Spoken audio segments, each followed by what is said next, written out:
'Cause I got a crush on Obama. I wait till 2008. Baby, you're the best candidate. I like it when you get hot on Hillary in debate. Won't you pick up your phone? 'Cause I got a crush on Obama. All right, I don't know how many of you remember the Obama girl from back in 2008. She became disenchanted, by the way, during the first term. Joining us now is Chairman of the FEC, appointed by President Obama, Commissioner Lee Goodman. Hello, Commissioner. Good afternoon, Steve. Thank you for having me. Oh, thanks. Welcome back. We are at a very significant time. Last time you were on, several months ago, we talked about this. And now it's coming to a head, and this is an effort by the Democrats on the FEC to regulate, conservative media and the internet. Well, conservatives have certainly thrived on the internet, but the latest suggestion from some of my colleagues on the Federal Election Commission is that they would like to put the tentacles of government regulation on the internet, and I don't know that that would necessarily discriminate just against conservative commentators and posters online. Steve, if I can give your viewers just a little background. Yeah, please. Last Friday, the Federal Election Commission made public an enforcement file. The case was dismissed on a 3-3 vote. It requires 4 votes to move forward on a case. My 2 Republican colleagues and I voted to dismiss the case because the only allegation in the case was that an organization had posted 2 YouTube videos for free. That it was, they did not pay to advertise or pay to disseminate their videos. Those were the only allegations in the case. The Office of General Counsel at the Federal Election Commission recommended dismissing the case because we do not regulate free postings on the internet.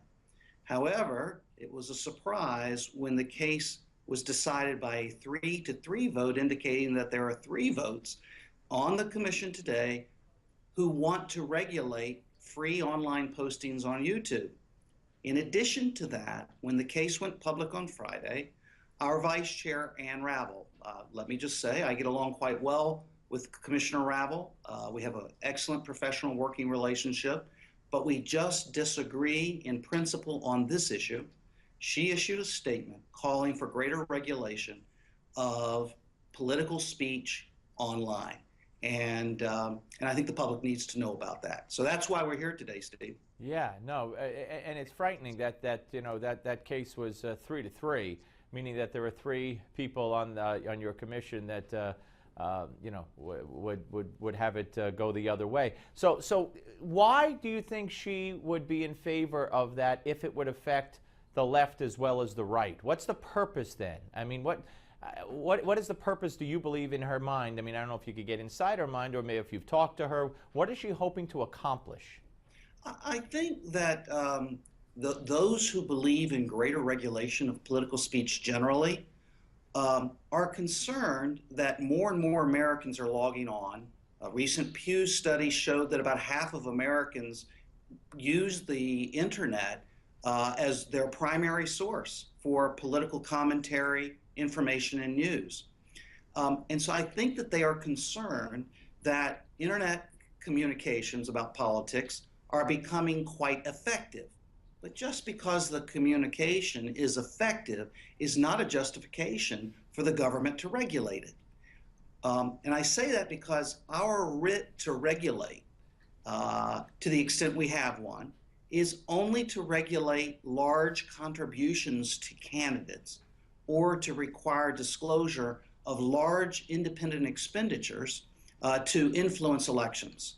Well, the internet does not fit that regulatory mold because most postings online are free or low cost.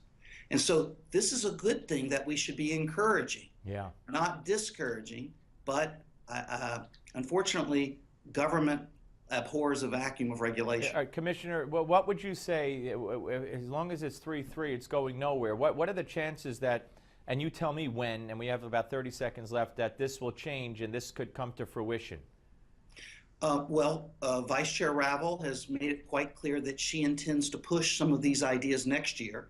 She's expected to become the chairman in January, and she has announced she's going to hold forums to discuss this issue. What about the makeup of the FEC? Will that change? Will it be 3-3?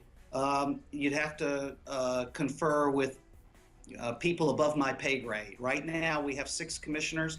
I don't think any are planning on going anywhere right now. Right. And I can tell you that Commissioner Peterson and Commissioner Hunter are steadfast with me that we are going to oppose regulation of the Commissioner Goodman, thank you very much, and stay steadfast. We appreciate it. Coming up next, the former chairman of the House Intelligence Committee, Pete Hoekstra.